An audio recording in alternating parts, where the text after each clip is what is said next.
Mis manos temblaban tanto que la fotografía parecía vibrar por sí sola entre mis dedos arrugados. Y no era por el Parkinson que a veces me molesta, no, era por el terror puro que me helaba la sangre. El olor a humedad y a encierro del sótano se me metía por la nariz, pero yo solo podía mirar esa imagen. Era yo. Era yo hace 10 años, saliendo de la clínica con los ojos rojos de tanto llorar. Nadie sabía que había estado allí ese día. Nadie. Levanté la vista y allí estaba ella, mi suegra, doña Adela, parada al pie de las escaleras de madera vieja, con su bata de seda impoluta y esa mueca que ella llamaba sonrisa. Le grité, con una voz que no reconocí como mía, una voz que salía de las entrañas. ¿Por qué tienes esto, Adela? ¿Por qué me has estado vigilando? Ella ni siquiera parpadeó. Dio un paso lento hacia mí, y el crujido de la madera sonó como un disparo en el silencio sepulcral de aquel sótano. Me miró con esos ojos grises que siempre me hicieron sentir pequeña y respondió con una calma que me dio ganas de vomitar, porque y lo que salió de su boca en ese instante me dejó congelada, como si el mismísimo invierno se hubiera instalado en mi pecho para siempre. Pero esperen un momento, mis queridos, que el corazón se me acelera y se me nubla la vista solo de recordarlo. ¿Cómo llegamos a ese sótano oscuro? ¿Cómo terminó una simple tarde de limpieza en la revelación más dolorosa de mi vida?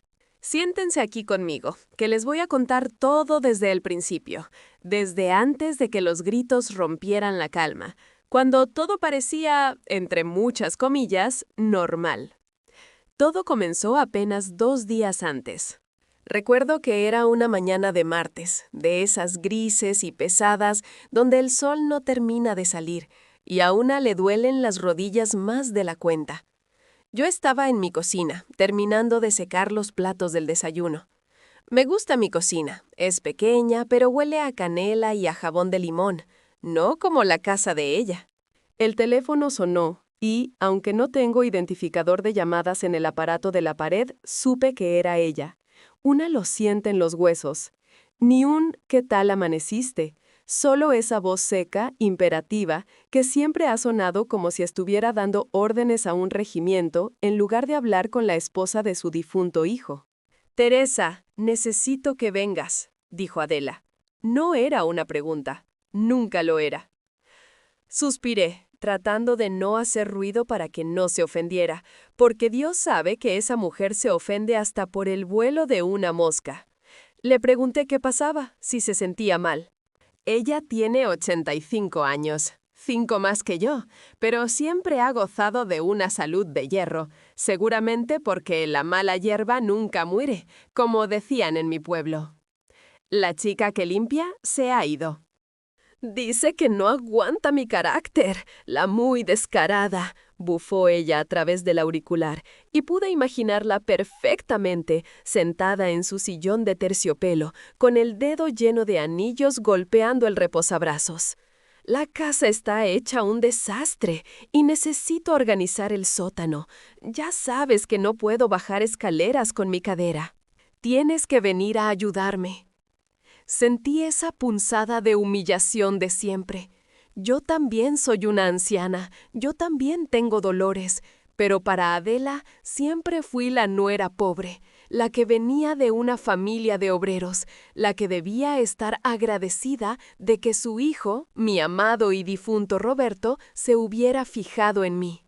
A pesar de mis 80 años, cuando ella me habla, vuelvo a sentirme como esa jovencita asustada de 20 años que entró por primera vez a su mansión y fue mirada de arriba abajo con desprecio. Pero la familia es la familia, o eso me enseñaron mis padres, que en paz descansen. Así que me puse mi abrigo beige, el que tiene los botones un poco flojos, tomé el autobús y crucé la ciudad hasta el barrio de las casonas altas y los jardines perfectos. Cuando llegué a su casa, el ambiente era distinto. No sé cómo explicarlo, pero las casas guardan energía, y la de Adela siempre ha sido fría, como un mausoleo. Al entrar, El olor a cera para pisos y a flores viejas me golpeó. Todo estaba en su lugar. No había ni una mota de polvo visible en el recibidor, así que no entendía cuál era la urgencia. Adela apareció por el pasillo, caminando con su bastón de mango de plata. Llevaba un vestido azul marino, impecable, y el cabello blanco recogido en ese moño tirante que le estira la piel de la cara. «¿Llegas tarde?», fue lo primero que me dijo, mirando el reloj de péndulo que hacía tic-tac en la esquina, un sonido que siempre me ponía nerviosa. «El autobús se retrasó, Adela». Me disculpé, sintiéndome tonta por dar explicaciones. «¿En qué quieres que te ayude? ¿Quieres que prepare té primero?» «No vine a hacer vida social, Teresa», me cortó, dándose la vuelta. «Vamos al grano. He decidido que es hora de sacar las cosas viejas del sótano. Hay cajas de Roberto, cosas que ya no sirven, recuerdos que solo ocupan espacio. Quiero que bajes, limpies todo, saques lo que sea basura y organices lo que valga la pena». Me quedé parada en la alfombra persa, sintiendo un nudo en la garganta. ¿Las cosas de Roberto? Mi Roberto había muerto hacía 15 años y ella nunca me había dejado tocar sus cosas. Decía que yo no sabría conservarlas. Y ahora, de repente, ¿quería que yo decidiera qué era basura? Había algo raro en su tono, una urgencia extraña, o tal vez un brillo malicioso en sus ojos que no supo interpretar en ese momento. «Está bien», dije resignada. Me quité el abrigo y lo dejé en el perchero. Ella me señaló la puerta del sótano, una puerta de roble macizo que siempre permanecía cerrada con llave. Sacó una llavecita dorada de su bolsillo y me la tendió. Sus dedos rozaron los míos y estaban helados, secos como el papel. «Ten cuidado al bajar». «La luz parpadea un poco», dijo, y se dio la vuelta para irse a la sala. «Yo estaré aquí esperando. Si encuentras algo interesante, me avisas». Esa frase me rondó la cabeza mientras abría la puerta. El chirrido de las bisagras rompió el silencio de la casa y un aliento de aire viciado subió desde la oscuridad. Encendí el interruptor y, efectivamente, la bombilla desnuda que colgaba del techo oscilaba, creando sombras que bailaban en las paredes de ladrillo. Bajé despacio, agarrándome fuerte del pasamanos, porque mis rodillas ya no son lo que eran, y un traspié a mi edad puede ser fatal. El sótano era un laberinto de muebles cubiertos con sábanas blancas, como fantasmas de tiempos pasados. Había pilas de revistas amarillentas, bicicletas oxidadas y montañas de cajas de cartón. El olor a humedad era penetrante, se pegaba a la ropa. Empecé a mover algunas cajas, tosiendo por el polvo que se levantaba. Me sentía como una intrusa en la historia de mi propio marido. Encontré sus viejos libros de la universidad, su colección de discos. Se me escapó una lágrima al ver su letra en una libreta de notas. Pasaron quizás 2 horas. Mis manos estaban negras de suciedad y me dolía la espalda. Adela no había bajado ni una sola vez a ofrecerme ni un vaso de agua. Estaba apilando unas cajas viejas de sombreros cuando, detrás de un viejo armario ropero que parecía no haberse movido en décadas, vi una caja distinta. No era de cartón corrugado como las otras. Era una caja de madera oscura, barnizada, con un pequeño candado que, curiosamente, estaba abierto, colgando de la argolla.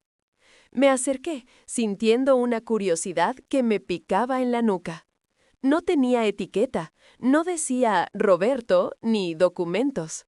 Estaba limpia, sin polvo, como si alguien la hubiera puesto allí hace muy poco tiempo, o como si alguien bajara a limpiarla a menudo. Me arrodillé en el suelo frío de cemento, ignorando el dolor en mis articulaciones. Algo me decía que no debía abrirla. Era ese instinto de mujer vieja que ya ha visto demasiado, esa voz interior que te dice, «Teresa, déjalo estar, vete a casa». Pero la curiosidad es un veneno dulce. Con manos temblorosas quité el candado y levanté la tapa pesada. Lo primero que vi fueron sobres, muchos sobres amarillos, grandes, y debajo álbumes de fotos. Pero no eran álbumes familiares normales. Saqué la primera foto que estaba suelta encima de todo. Me tuve que ajustar las gafas porque la luz era mala. Al principio no entendí. En la foto se veía una calle, una esquina que conocía bien. Era la esquina de la panadería donde yo compraba el pan todos los días hace años. En el centro de la imagen, borrosa pero inconfundible, estaba yo. Llevaba mi vestido de flores, el que usaba los domingos. Estaba hablando con un vecino. Le di la vuelta a la foto. Tenía una fecha escrita con la caligrafía perfecta y angulosa de Adela. 14 de mayo, 2013. Conversación sospechosa. Sentí un escalofrío que me recorrió la columna vertebral. ¿Qué era esto? Busqué más. Había fotos mías en el parque con mis nietos, fotos mías entrando al banco, fotos mías incluso a través de la ventana de mi propia cocina, tomadas desde la calle. Me llevé la mano a la boca para ahogar un grito. Durante años alguien me había estado siguiendo. Y todas las fotos tenían anotaciones de Adela al reverso, juicios, insultos, sospechas. Gasta demasiado en fruta, decía una. Se ve muy sonriente para ser viuda, decía otra. Mi corazón latía tan fuerte que pensé que me daría un infarto allí mismo. No era solo vigilancia, era odio. Un odio meticuloso, documentado, archivado en una caja de madera en la oscuridad. Y entonces, al fondo de la caja, vi un sobre más grueso, de color negro. Mis dedos, ya torpes por el miedo, lo abrieron. Dentro había una sola fotografía, más grande que las demás. Era la foto de la clínica, la que les conté al principio. Esa foto que nadie debía tener. Ese día, hace 10 años, fui a hacerme unas pruebas porque tenía miedo de tener la misma enfermedad que se llevó a mi madre. No se lo dije a nadie para no preocupar a mis hijos. Salí llorando de alivio porque los resultados fueron buenos, pero en la foto parecía que salía devastada. Fue en ese preciso momento, con esa foto en la mano y el alma rota por la traición, que escuché el sonido del bastón golpeando el suelo de cemento a mis espaldas. Tap, tap, tap. No la había oído bajar las escaleras. Me giré bruscamente, con la foto apretada contra mi pecho como un escudo inútil, y la vi allí, observándome como un gato observa a un ratón acorralado. No había sorpresa en su rostro, solo una fría satisfacción. Y fue entonces cuando le grité, cuando le exigí saber por qué. Y ella, con esa crueldad que solo dan los años de amargura y dinero, abrió la boca para destruir lo poco que quedaba de mi paz. El eco de su voz retumbó en las paredes de ladrillo visto, pero lo que más me dolió no fue el volumen, sino la frialdad quirúrgica con la que pronunció las siguientes palabras.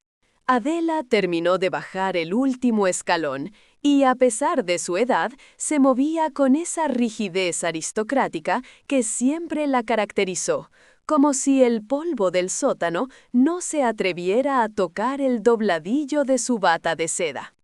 Porque yo necesitaba estar segura, Teresa, dijo, arrastrando las erres, saboreando el momento. Porque una madre siempre tiene que proteger el patrimonio de lo que es suyo. Y tú, querida, nunca fuiste de los nuestros. Sentí que las piernas me fallaban. Me tuve que apoyar en una pila de revistas viejas para no caer al suelo de cemento. El olor a humedad se me hizo insoportable de repente, una mezcla de moho y el perfume dulce y empalagoso de Adela que invadía el aire viciado. Apreté la foto de la clínica contra mi pecho, arrugándola sin querer. ¿Proteger?, pregunté, y mi voz salió rota, temblorosa, como la de una niña pequeña. ¿De mí? ¿Después de 40 años de matrimonio con tu hijo? ¿Después de cuidarlo hasta su último suspiro mientras tú viajabas por Europa? Adela soltó una risita seca, un sonido breve y carente de humor que sonó como hojas secas pisadas en otoño. Se acercó un paso más. Pude ver las manchas de la edad en sus manos, llenas de joyas que brillaban obscenamente bajo la luz miserable de la bombilla que colgaba del techo. El amor es una cosa, Teresa, y los negocios son otra, respondió con esa calma que me aterraba. Roberto era un hombre débil con las mujeres. Se dejó engatusar por tu sencillez, por esa actitud de mujer sufrida. Pero yo sabía que detrás de esa fachada de esposa abnegada había alguien esperando quedarse con todo. Esa casa en la que vives, la pensión, los pocos ahorros que dejó. Todo eso era dinero de mi esposo, dinero de esta familia, no para que lo disfrutara una hija de obreros. Las lágrimas empezaron a correr por mis mejillas, calientes y saladas. No podía creer lo que escuchaba. Toda mi vida me había esforzado por ser la nuera perfecta, por aguantar sus desplantes, sus miradas por encima del hombro en las cenas de Navidad, sus críticas a mi ropa barata y a mi cocina casera. Y todo ese tiempo, ella me veía como una ladrona. ¿Contrataste a alguien?, susurré, mirando la caja llena de sobres. ¿Pagaste a alguien para que me siguiera? ¿Con qué dinero, Adela? ¿Con el dinero que decías que no tenías cuando te pedí ayuda para los remedios de Roberto? La cara de Adela se endureció. Por un segundo, la máscara de dama de alta sociedad se agrietó y vi el rencor puro, negro y espeso como el alquitrán. El dinero no es el problema es la verdad. Y esa foto que tienes en la mano, señaló con su bastón la imagen que yo estrujaba contra mi corazón. Esa foto fue mi mayor decepción. Miré la foto de nuevo. Yo saliendo de la clínica, llorando. ¿Por qué?, pregunté, sin entender. Solo estaba asustada. Pensé que estaba enferma. Exacto, dijo ella, y sus ojos grises se clavaron en los míos con una intensidad que me heló la sangre. El detective me llamó ese día. Me dijo: Teresa sale de la clínica oncológica deshecha en llanto. Parece grave. Hizo una pausa dramática. El silencio en el sótano era tan pesado que podía escuchar el zumbido eléctrico de la bombilla y mi propia respiración agitada, que sonaba como un fuelle viejo. Yo celebré ese día, Teresa, confesó, y las palabras me golpearon como bofetadas físicas. Pensé, por fin. Si está enferma, si es grave, se irá antes que Roberto, o poco después, y todo volverá a su cauce. La casa volverá a mí, el apellido quedará limpio. Guardé esa foto porque era mi esperanza, la esperanza de que la naturaleza corrigiera el error que cometió mi hijo al casarse contigo. Me quedé petrificada. El frío del sótano ya no era nada comparado con el frío que sentí en el alma. No me había seguido para ver si gastaba dinero. No me había seguido para ver si tenía un amante. Me había seguido esperando mi muerte. Había pagado a un extraño para que documentara mi decadencia, rezando para que un diagnóstico médico me borrara del mapa. Sentí una náusea violenta. Todo a mi alrededor empezó a dar vueltas, las cajas apiladas, la bicicleta oxidada de Roberto, la sombra alargada de esa mujer que parecía un demonio vestido de seda. Eres un monstruo, logré decir aunque me faltaba el aire. Soy una madre pragmática, respondió ella, alisándose la falda con total indiferencia. Pero tú, Teresa, resultaste ser más resistente de lo que parecías. No tenías nada grave, ¿verdad? Solo fue un susto. Y aquí sigues, 10 años después, viva, ocupando espacio, gastando mi herencia en tus medicinas y en tus nietos, mientras yo tengo que verte cada domingo y fingir que somos familia. Levanté la vista. La indignación empezó a calentar mi pecho, desplazando al miedo. Miré sus zapatos caros, su peinado perfecto, y luego me miré a mí misma. Mis manos trabajadas, mi abrigo viejo con los botones flojos, mis zapatos cómodos para caminar, porque no tengo chofer. ¿Por qué me pediste que bajara hoy?, pregunté, enderezándome lo poco que mi espalda me permitía. De pronto, entendí que esto no era una limpieza casual. ¿Por qué querías que viera esto? Tú sabías que la caja estaba aquí. El candado estaba abierto. Adela sonrió. Fue una sonrisa terrible, de esas que no llegan a los ojos. «Porque me estoy muriendo, Teresa», dijo con sencillez, como quien comenta que va a llover. El médico me dio 3 meses. Cáncer de páncreas. Rápido y doloroso, dicen. Se hizo un silencio sepulcral. La miré, buscando alguna señal de mentira, pero vi el tono amarillento en el fondo de sus ojos que no había notado antes por la penumbra del recibidor. «Y no podía irme de este mundo sin decirte lo que pienso», continuó, acercándose tanto que su aliento a menta rancia me golpeó la cara. «No voy a dejarte nada. He cambiado el testamento. Esta casa, el dinero, las joyas, todo irá a una fundación benéfica, a la iglesia, a quien sea, menos a ti y a tu prole. Quería que encontraras las fotos para que supieras, cuando yo ya no esté, que nunca te quise, que cada sonrisa que te di fue falsa. Quería que vivieras lo que te quede de vida sabiendo que fuiste tolerada, nunca amada. Y ahora que lo has visto, ahora puedes terminar de limpiar mi sótano». Dio media vuelta, haciendo girar su bastón con un golpe seco contra el suelo, y se dirigió hacia las escaleras.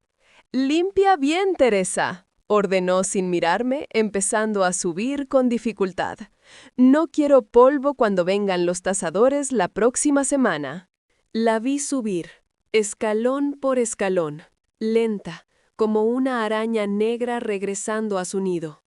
Me quedé sola en la penumbra, rodeada de las pruebas de su odio. Mis manos soltaron la foto, que cayó al suelo sucio, boca arriba. Mi yo de hace 10 años me miraba desde el papel llorando por un miedo que resultó ser infundado, sin saber que el verdadero peligro, el verdadero cáncer, no estaba en mi cuerpo, sino en el corazón de la mujer que acababa de subir las escaleras. Una furia que no sabía que tenía, una rabia antigua, acumulada durante décadas de humillaciones silenciosas, de cafés servidos con la cabeza baja y de agradecimientos forzados, empezó a bullir en mi estómago. Miré la caja de madera, miré los montones de papeles, miré las estanterías llenas de cosas que ella valoraba más que a las personas. «¿Limpiar?», pensé, y una risa nerviosa se me escapó de la garganta. «Oh, sí, Adela, voy a limpiar. Pero no como tú crees». Mis ojos se posaron en una vieja lata de aguarrás que había visto al entrar, olvidada en un rincón junto a unas pinturas secas, y justo al lado una caja de fósforos de cocina sobre una pila de periódicos viejos. El corazón me latía tan fuerte que me dolía las sienes. Era una locura. Era el pensamiento de una vieja senil, me dije a mí misma. Pero luego recordé sus palabras. «Esperaba que te murieras». No, no iba a dejar que ella ganara una última vez. No iba a dejar que me borrara. Me agaché con dificultad y recogí la foto del suelo. La guardé en mi bolsillo, pegada a mi cuerpo. Luego miré hacia la escalera vacía. Escuché sus pasos arriba, caminando por el pasillo hacia su habitación. El sótano estaba lleno de papel, revistas, cajas, fotos, todo muy seco, todo muy inflamable. Miré mis manos, ya no temblaban, estaban firmes. Tan firmes como las de una mujer que ha trabajado toda su vida y que acaba de descubrir que su vida ha sido una farsa a los ojos de los demás. Caminé hacia la lata de aguarrás. El olor fuerte me picó en la nariz al destaparla. «Tú querías sacar la basura, Adela», murmuré para mí misma, mientras la luz de la bombilla parpadeaba una última vez, como dándome la razón. «Pues vamos a sacarla toda». «Porque yo necesitaba saber cuánto tiempo te quedaba de vida, Teresa», dijo ella, completando la frase con una calma que me heló la sangre más que la temperatura de aquel sótano húmedo.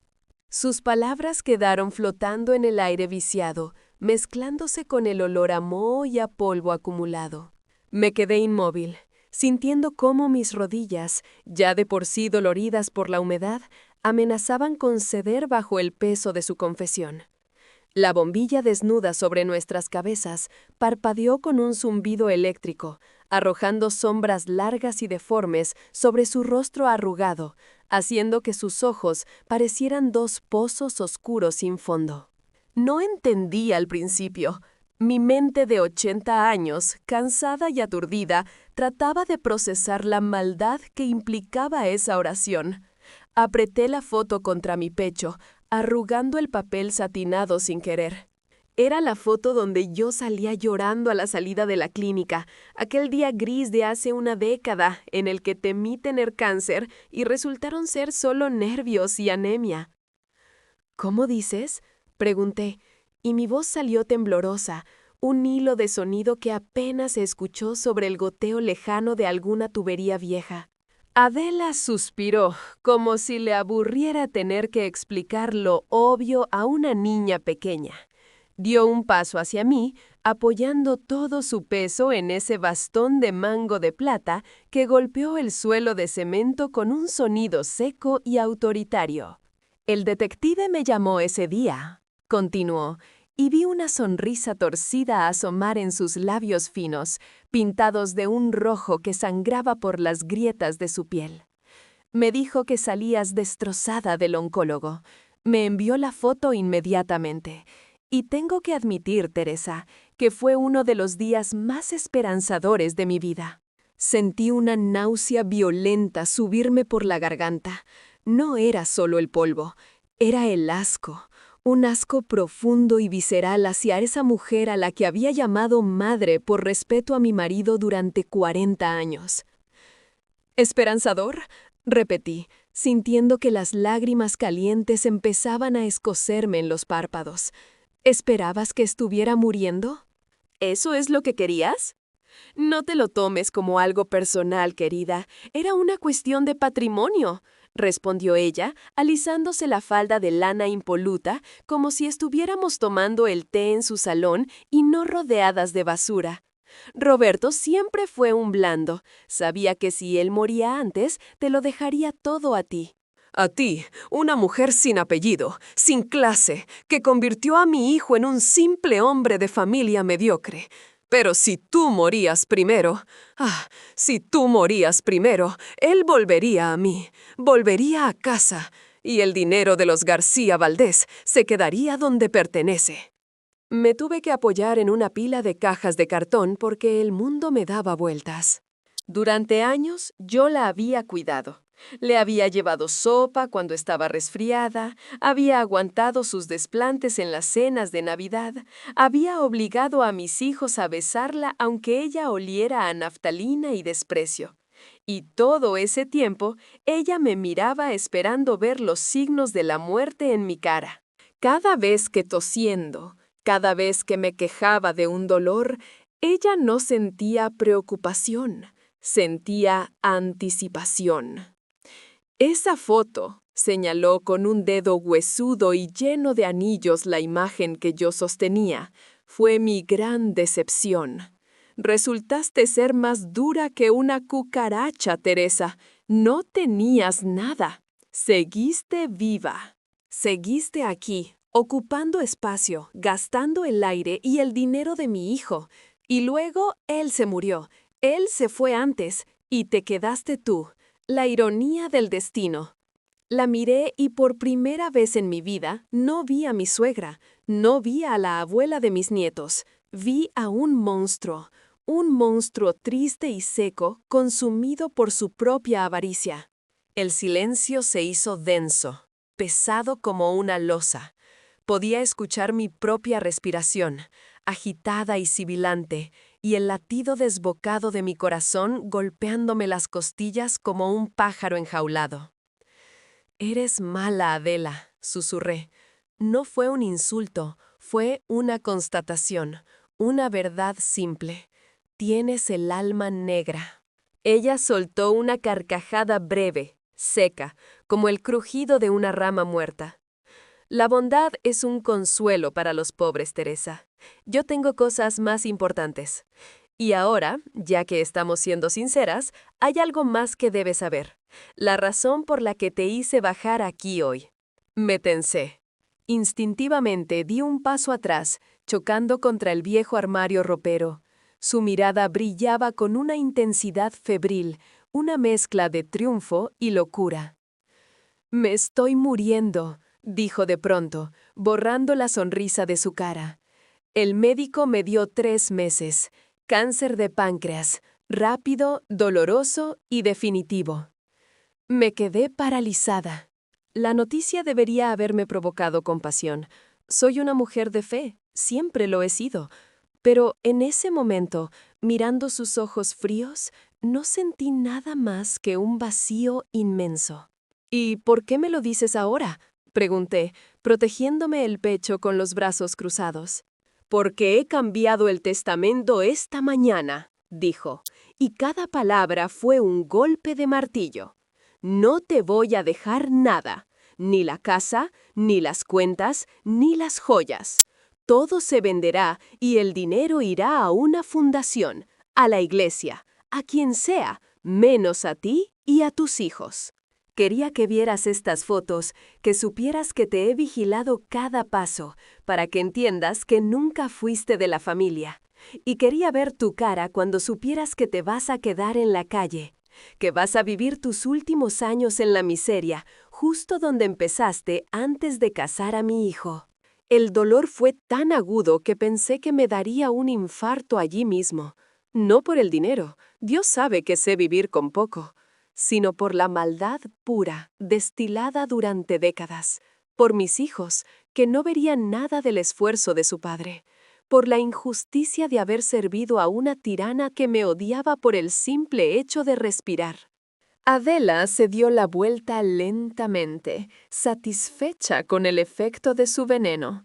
El sonido de su bastón retomó su ritmo. Tap, tap, tap.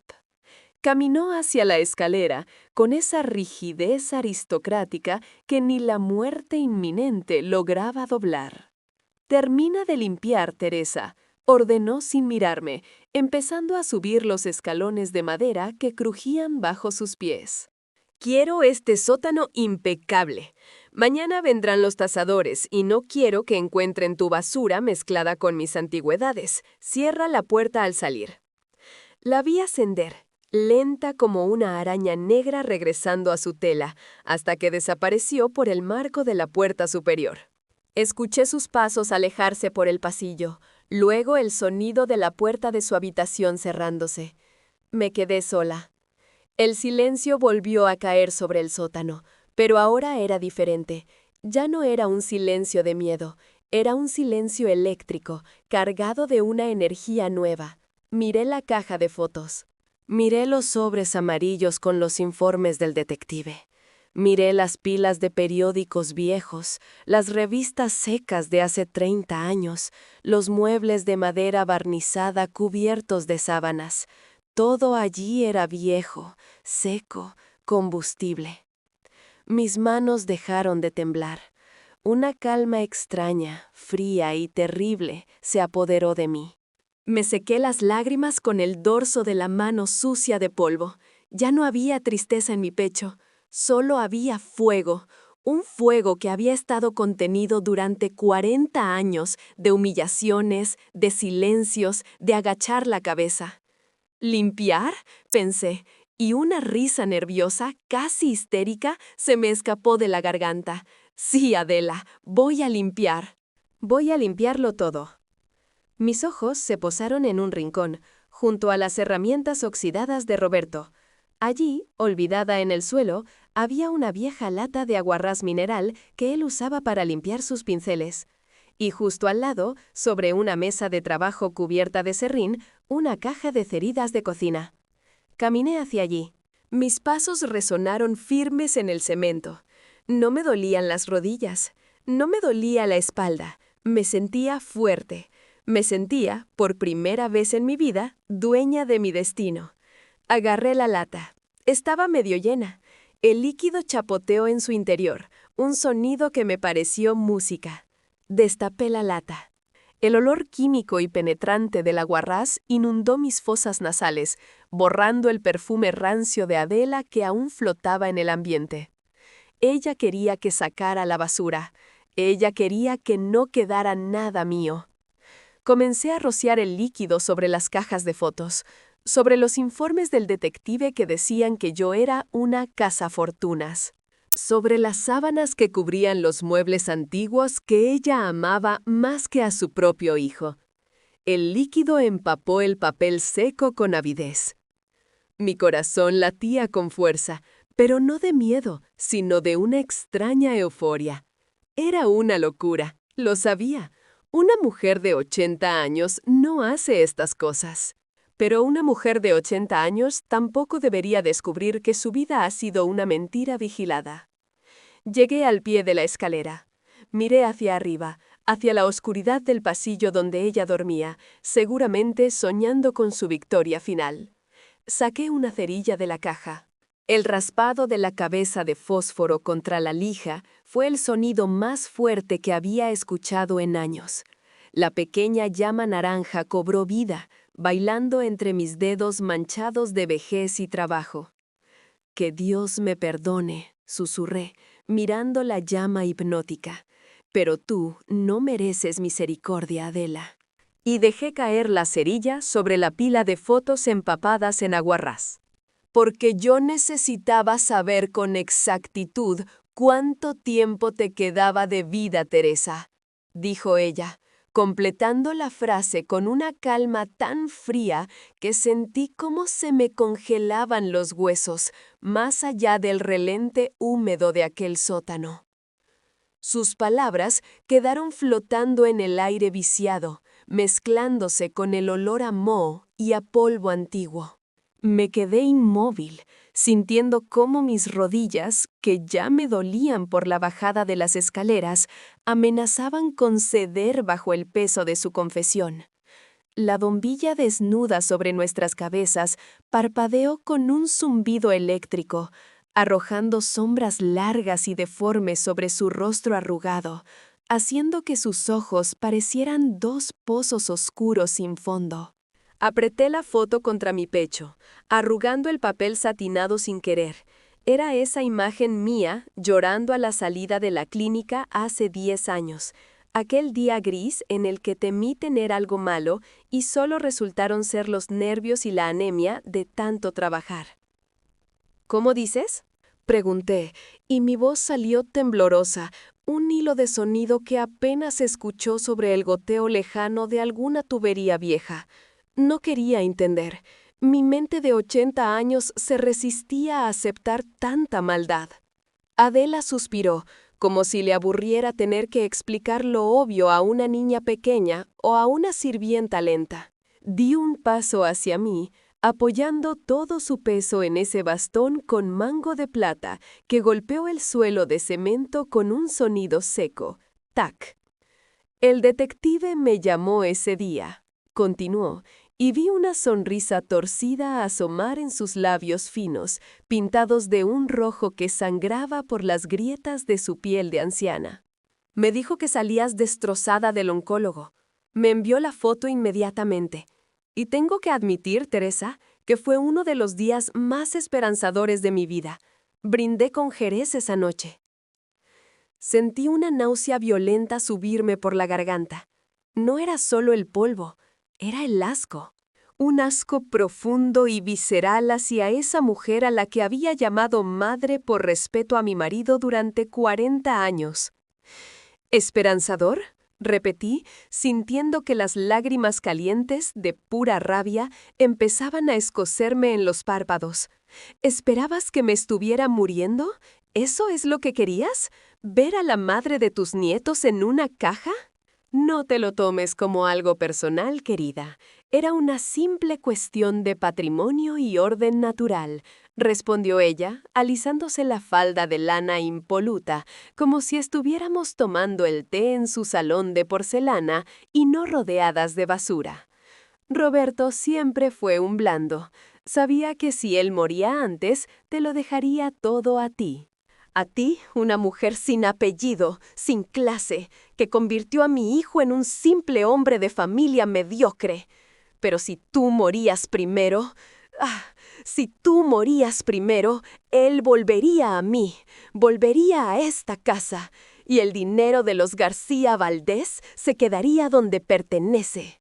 Me tuve que apoyar en una pila de cajas de cartón porque el mundo me daba vueltas. Durante años, yo la había cuidado. Le había llevado sopa cuando estaba resfriada, había aguantado sus desplantes en las cenas de Navidad, había obligado a mis hijos a besarla, aunque ella oliera a naftalina y desprecio. Y todo ese tiempo, ella me miraba esperando ver los signos de la muerte en mi cara. Cada vez que tosía, cada vez que me quejaba de un dolor, ella no sentía preocupación, sentía anticipación. Esa foto, señaló con un dedo huesudo y lleno de anillos la imagen que yo sostenía, fue mi gran decepción. Resultaste ser más dura que una cucaracha, Teresa. No tenías nada. Seguiste viva. Seguiste aquí, ocupando espacio, gastando el aire y el dinero de mi hijo en tus medicinas baratas. Y luego, él se murió. Él se fue antes. Y te quedaste tú. La ironía del destino es vulgar. La miré y por primera vez en mi vida no vi a mi suegra, no vi a la abuela. Vi a un monstruo triste y seco, consumido por su propia avaricia. El silencio se hizo denso, pesado como una losa de mármol. Podía escuchar mi propia respiración, agitada y sibilante, y el latido desbocado de mi corazón golpeándome las costillas como un pájaro enjaulado queriendo huir. «Eres mala, Adela», susurré. No fue un insulto, fue una constatación, una verdad simple. Tienes el alma negra como este sótano. Ella soltó una carcajada breve, seca, como el crujido de una rama muerta al pisarla. La bondad es un consuelo para los pobres, Teresa. Yo tengo cosas más importantes. Y ahora, ya que estamos siendo sinceras, hay algo más que debes saber. La razón por la que te hice bajar aquí hoy no fue para limpiar. Me tensé. Instintivamente dio un paso atrás, chocando contra el viejo armario ropero donde guardaba los abrigos de Roberto. Su mirada brillaba con una intensidad febril, una mezcla de triunfo y locura senil. «Me estoy muriendo», dijo de pronto, borrando la sonrisa de su cara. Su voz bajó un tono, volviéndose ronca. El médico me dio 3 meses. Cáncer de páncreas, rápido, doloroso y definitivo. Me quedé paralizada. La noticia debería haberme provocado compasión. Soy una mujer de fe, voy a misa, siempre lo he sido.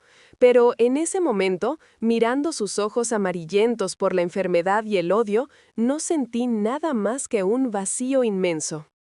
«¿Y por qué me lo dices así?», pregunté, protegiéndome el pecho con los brazos cruzados sobre mi Rebeca de punto. «Porque he cambiado el testamento esta mañana», dijo, y cada palabra fue un golpe de martillo directo a mi sien.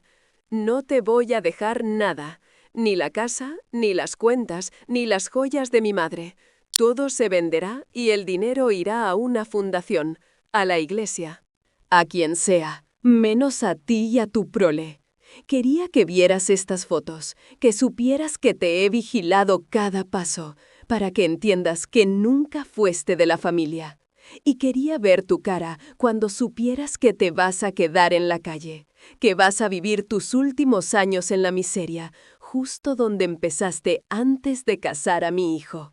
El dolor fue tan agudo que pensé que me daría un infarto allí mismo. No por el dinero. Dios sabe que sé vivir con poco. He comido pan duro muchas veces, sino por la maldad pura, destilada durante décadas. Por mis hijos, que no verían nada del esfuerzo de su padre. Por la injusticia de haber servido a una tirana que me odiaba por el simple hecho de respirar su mismo aire. Adela se dio la vuelta lentamente, satisfecha con el efecto de su veneno. El sonido de su bastón retomó su ritmo sobre el cemento. Tac, tac, Tac. Caminó hacia la escalera con esa rigidez aristocrática que ni la muerte inminente lograba doblar. «Termina de limpiar, Teresa», ordenó sin mirarme, empezando a subir los escalones de madera que crujían lastimeramente bajo sus pies. «Quiero este sótano impecable. Mañana vendrán los tasadores y no quiero que encuentren tu basura mezclada con mis antigüedades. Cierra la puerta al salir». La vi ascender, lenta como una araña negra regresando a su tela hasta que desapareció por el marco de la puerta superior. Escuché sus pasos alejarse por el pasillo de madera, luego el sonido de la puerta de su habitación cerrándose con llave. Me quedé sola. El silencio volvió a caer sobre el sótano, pero ahora era diferente. Ya no era un silencio de miedo o sumisión. Era un silencio eléctrico. Miré la caja de fotos desparramada. Miré los sobres amarillos con los informes del detective. Miré las pilas de periódicos viejos, las revistas secas de hace 30 años, los muebles de madera barnizada cubiertos de sábanas blancas como fantasmas. Todo allí era viejo, todo allí estaba seco, todo era combustible. Mis manos dejaron de temblar. Una calma extraña, fría y terrible, se apoderó de mí. Me sequé las lágrimas con el dorso de la mano sucia de polvo. Ya no había tristeza en mi pecho, solo había fuego. Un fuego que había estado contenido durante 40 años de humillaciones, de silencios, de agachar la cabeza y decir, sí señora. ¿Limpiar? Pensé en voz alta.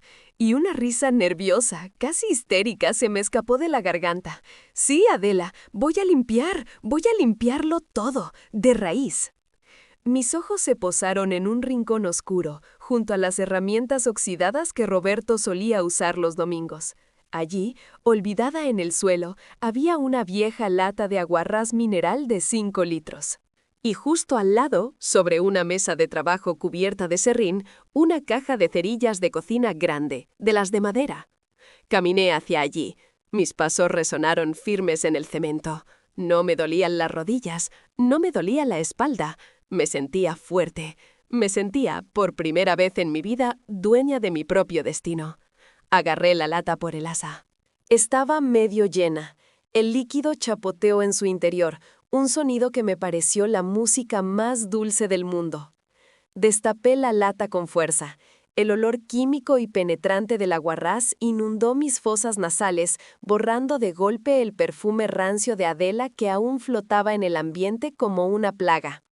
Ella quería que sacara la basura. Ella quería que no quedara nada mío. Comencé a rociar el líquido. Primero sobre las cajas de fotos, donde mi vida estaba documentada por un extraño. Luego sobre los informes del detective que decían que yo era una cazafortunas. Caminé rociando las sábanas que cubrían los muebles antiguos que ella amaba más que a su propio hijo. El líquido empapó el papel seco y la tela vieja con avidez, oscureciéndolos. Mi corazón latía con fuerza, pero no de miedo, sino de una extraña euforia liberadora. Era una locura, lo sabía. Una mujer de 80 años no hace estas cosas. Pero una mujer de 80 años tampoco debería descubrir que su vida ha sido una mentira vigilada, ni debería ser amenazada con morir en la calle por la abuela de sus nietos. Llegué al pie de la escalera con la lata ya vacía en la mano, la cual dejé rodar por el suelo. Miré hacia arriba, hacia la oscuridad del pasillo donde ella dormía, seguramente soñando con su victoria final y sus tasadores. Saqué una cerilla de la caja. Mis dedos, manchados de vejez y trabajo, sostuvieron el pequeño palo de madera con firmeza.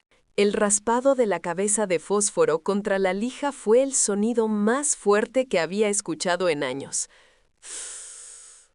La pequeña llama naranja cobró vida, bailando, iluminando mi cara cansada. «Que Dios me perdone», susurré, mirando la llama hipnótica. «Pero tú no mereces misericordia, Adela. Y esta casa ya no es de nadie». Abrí la mano y dejé caer la cerilla sobre la pila de fotos empapadas en aguarrás a mis pies. El fuego no pidió permiso. Rugió al instante, un sonido sordo y hambriento, como si una bestia llevara décadas esperando en ese sótano para ser liberada.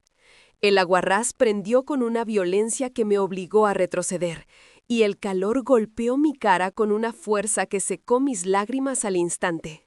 Vi cómo las llamas, anaranjadas y azules, lamían las fotografías. Vi mi propia cara en esos papeles satinados arrugarse, ennegrecerse y desaparecer entre el humo. Vi los informes del detective, esas mentiras compradas, convertirse en ceniza gris que flotaba en el aire viciado. No sentí miedo, ni un ápice. Por primera vez en 40 años, el miedo no era el dueño de mi casa. Me di la vuelta y caminé hacia la escalera. No corrí. Mis piernas de 80 años no estaban hechas para correr, y mi dignidad tampoco. Subí los escalones de madera uno por uno, escuchando el crepitar furioso a mis espaldas, ese sonido de madera vieja y seca comenzando a ceder ante el calor. Al llegar arriba, cerré la puerta del sótano. No le eché llave, simplemente cerré el picaporte, dejando que el infierno se quedara contenido allí abajo, al menos por unos minutos. El pasillo estaba en silencio, un silencio sepulcral, solo roto por el tic-tac del reloj de péndulo en la entrada, ese reloj que Adela amaba más que a sus nietos. Miré hacia la puerta de su habitación. Estaba cerrada. Ella estaba allí dentro, dormida o quizás despierta, regodeándose en su maldad, pensando que yo seguía abajo fregando sus miserias. Me detuve frente a su puerta. Mi mano tembló, pero no la toqué. Podría haber gritado, podría haber golpeado la madera y avisarle. Podría haber sido la santa que ella siempre despreció, la mártir que ponía la otra mejilla. Pero recordé sus palabras, rápido, doloroso y definitivo. Recordé la frialdad con la que me dijo que me dejaría en la calle. Recordé los años de desprecios a mis hijos, la forma en que miraba a Roberto como si fuera una decepción. No, Adela. La misericordia es para quien la siembra. Me di la vuelta y caminé hacia la entrada principal. Cogí mi abrigo del perchero, me lo puse con calma, abotonando cada botón hasta el cuello. Cogí mi bolso viejo, ese que ella decía que era de mercadillo. Abrí la puerta de la calle y el aire de la noche me golpeó. Era un aire frío, limpio, con olor a jazmín y a tierra húmeda, no a naftalina y rencor. Salí al porche y cerré la puerta de la casa tras de mí. Caminé por el sendero de piedra del jardín, pasando junto a los rosales que yo había plantado, podado y cuidado con mis propias manos, esos rosales que ahora eran lo único hermoso de aquella propiedad maldita. Llegué a la verja, la abrí y salí a la acera. Solo entonces me detuve. Me senté en el banco de piedra de la parada del autobús, justo enfrente de la casa. Me senté como una espectadora en la primera fila de un teatro. Pasaron unos minutos. Al principio no se veía nada. La casa seguía allí, imponente, oscura, una fortaleza de soberbia. Pero entonces vi el resplandor. Una luz naranja, titilante, empezó a bailar tras las ventanas del sótano. Luego, el humo. Un humo negro y denso comenzó a filtrarse por debajo de la puerta principal y por las rendijas de las ventanas. Escuché el primer cristal romperse. Fue un sonido agudo, liberador. ¡Fuego!, gritó alguien a lo lejos. Era el vecino, el señor Martínez, que paseaba a su perro. Lo vi correr hacia la casa, golpeando la puerta, gritando el nombre de Adela. Yo no me moví. Me quedé allí, con las manos cruzadas sobre mi regazo, sintiendo una paz que no conocía. Las sirenas empezaron a sonar a lo lejos, un aullido que se acercaba rompiendo la tranquilidad del barrio. Vi cómo las llamas alcanzaban la planta baja, devorando las cortinas de terciopelo del salón, esas cortinas que no me dejaba abrir para que no entrara el sol. El fuego subía rápido, hambriento de madera vieja y barnices antiguos. La ventana del dormitorio de Adela se iluminó. Vi su silueta, una sombra pequeña y encorvada tras el cristal. La vi golpear el vidrio, pero el ruido del incendio ya era un rugido que tapaba sus gritos.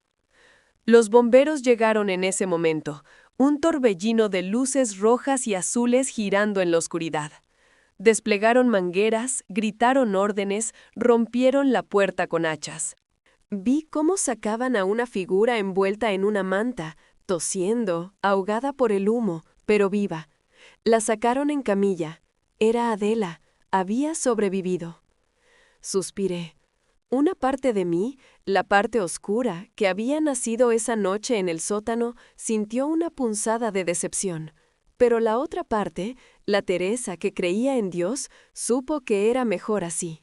La muerte hubiera sido un escape demasiado fácil para ella. El techo se derrumbó con un estruendo terrible, enviando una columna de chispas hacia el cielo estrellado. La casa, su preciada casa, su herencia, su museo de vanidad, se estaba convirtiendo en escombros humeantes frente a sus ojos. Todo se quemaba. El testamento nuevo, las joyas escondidas, los muebles antiguos, las fotos del chantaje, todo. Un paramédico se acercó a mí, viéndome sentada sola en el banco. «Señora, ¿está usted bien? ¿Vivía ahí?» Levanté la vista. Mis ojos estaban secos, pero mi alma estaba llena. Miré las llamas devorando la prisión donde había vivido 40 años. Miré a Adela a lo lejos, en la ambulancia, con una máscara de oxígeno, mirando con horror cómo su mundo se deshacía en cenizas, sabiendo que ya no tenía nada con que amenazarme, nada con que comprar lealtades, nada con que herir. Ella se había quedado con la vida, sí, pero la había perdido todo lo demás. Yo, en cambio, no tenía casa. No tenía dinero. Tenía 80 años y las manos vacías. Pero mientras respiraba el aire de la noche, mezclado con el olor a madera quemada, sentía algo que valía más que toda la fortuna de los García Valdés. Me puse de pie, sintiendo mis piernas firmes sobre el asfalto. «No, hijo», le respondí al paramédico con una voz clara y serena. «Yo no vivía ahí, yo solo era una prisionera, y acabo de cumplir mi condena». Me di la vuelta y empecé a caminar por la calle, alejándome del fuego, alejándome de Adela, alejándome del pasado. No sabía dónde iba a dormir esa noche. Quizás llamaría a mi hijo, quizás iría a un hostal. No importaba. El camino por delante era incierto, sí, pero por primera vez en mi vida, el camino era mío. Y eso, pensé, mientras una sonrisa se dibujaba en mi rostro iluminado por el resplandor del incendio, eso era más que suficiente.